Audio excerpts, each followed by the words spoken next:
Is it really possible for a tiny tweak to your morning coffee routine to ignite your metabolism and put your body into full fat-burning mode for the rest of the day? Check out the link in the video description now and transform your morning coffee into a metabolism-boosting super drink. Joe Biden has said that the heroes of D-Day would have wanted today's Americans to stand up to aggression abroad and at home, in what appeared to be a reference to both Vladimir Putin and Donald Trump.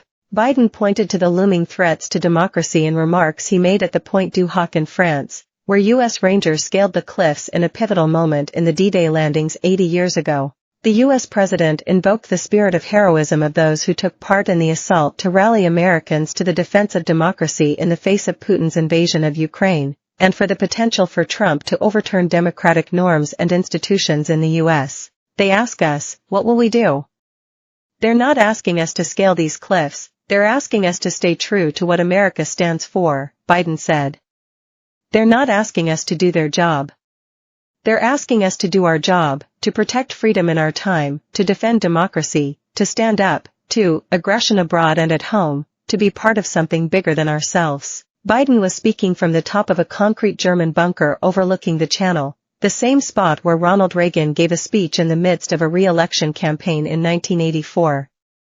This time, Biden pointed out, none of the Rangers who took part in the famous cliff ascent were still living.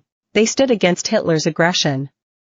Does anyone doubt that they would want America to stand up against Putin's aggression here in Europe today? Biden said. They stormed the beaches alongside their allies. Does anyone believe these Rangers want America to go it alone today? They fought to vanquish a hateful ideology in the 30s and 40s. Does anyone doubt they would move heaven and earth to vanquish hateful ideologies of today? The president said, turning to domestic politics. Our actions every day should be to ensure that our democracy endures, the soul of our nation endures. The Pointe du Hoc speech took place towards the end of several days of D-Day memorials. Biden will stay in France and on Saturday will travel to Paris for an official state visit, which will begin with a wreath-laying ceremony with the French president, Emmanuel Macron, at the Tomb of the Unknown Warrior at the Arc de Triomphe. The two presidents will then take the traditional car journey down the Champs-Élysées surrounded by hundreds of guards on horseback. This will be followed by a bilateral meeting on international issues, including a ceasefire proposal for the Israel-Gaza conflict and measures on the war in Ukraine, as well as preparations for the coming NATO summit.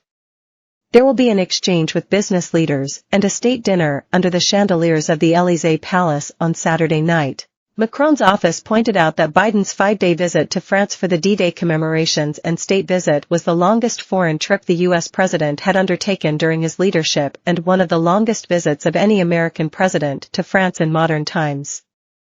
An Élysée official said this reflected the good relationship between the two leaders. Sign up to This Is Europe, the most pressing stories and debates for Europeans, from identity to economics to the environment. After newsletter promotion, the official said Biden's Paris visit remained tied to the Normandy commemorations but would allow France to pay tribute to the U.S.'s contribution to the liberation of France and Europe in a way that would also project the lessons we can take from that engagement during the Second World War onto the challenges we are confronted with today. Macron's office said Saturday's meetings were about the U.S. and French leaders exploring how to contribute to peace and international security. During Donald Trump's state visit to Paris for the Bastille Day military parade in 2017, U.S. and French troops marched together down the Champs-Élysées, while Trump repeatedly mouthed "so good." Later, Trump reportedly asked the Pentagon to explore how the U.S. could top France with its own military parade. Biden's visit to Paris is expected to set him in contrast to Trump. On Sunday, before flying back to Washington, he is expected to visit a cemetery where U.S. soldiers who died in the First World War are buried. Trump skipped plans to visit the same site during a 2018 trip to France, a decision that the White House blamed on weather at the time.